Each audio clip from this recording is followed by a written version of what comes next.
Hello, this video is on the New Testament book of James. Let me share my screen.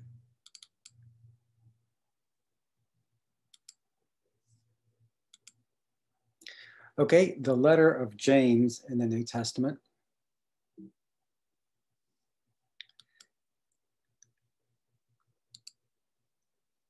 The author of the book of James is James, the half-brother of Jesus.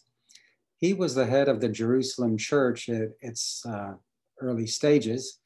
And so this book from James was probably written from Jerusalem because he writes it out to the 12 tribes scattered abroad. So he's writing from Jerusalem to Jews who don't live there. This James is the same James who got to make the call, the final decision in the Jerusalem Council, which was in Acts 15, which was an important event for the church trying to decide on whether Gentile Christians had to become circumcised and obey the whole law of Moses. And James's decision was they did not, although he gave them some guidelines which would help for better fellowship between both Jews and Christians. So James is well known to the readers. He can just say James and send it out to a broad distribution, and everybody knows who the most famous James around is, and so he's well known.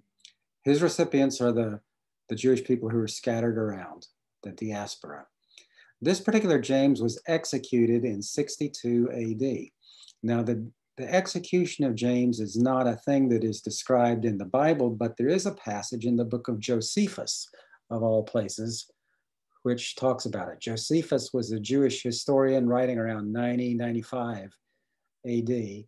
And in his large work called Antiquities of the Jews, he has this passage. He says, Ananus, who, as we've told you before, took the high priesthood, was a bold man in his temper and very insolent. He was also of the sect of the Sadducees, who were very rigid in judging offenders above all the rest of the Jews, as we have already observed. When therefore Ananus was of this disposition, he thought he had now a proper opportunity to exercise his authority. Festus was now dead. Festus was the Roman governor. And actually the Jews weren't supposed to execute people, but Festus, the Roman governor, was dead and a new replacement hasn't come yet. Festus was now dead, and Albinus was but upon the road. So he assembled a Sanhedrin of judges and brought before them the brother of Jesus, who was called Christ, whose name was James, and some others, or some of his companions. And when he had formed an accusation against them as breakers of the law, he delivered them to be stoned. So with pretty good confidence, we can date that to about 62 AD.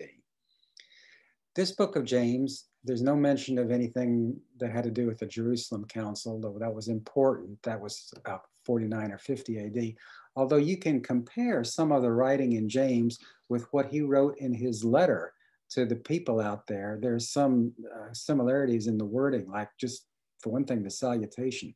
Unlike the other Gospels or other letters where it says grace to you and peace as an introduction, James just says greetings in his letters when he starts one.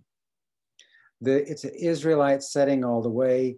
He talks about former and latter rain, which is a unique feature to the land of Israel. It's the only book in the New Testament, except for the Gospels, which uses the word Gehenna for a hell, Gehenna being a valley outside Jerusalem where they burned trash. And he calls Abraham our father. There's no mention in this book of any Gentiles or issues associated with Gentiles. And there's no break between Judaism and Christianity described at all in this book. So it all kind of points to the idea that James was written early, before the Jerusalem Council and before Gentile issues became a major topic in the church. So 48 AD is my educated guess on the book of James. So that's the story on the book of James. Thank you for watching. I'll be back soon with another video.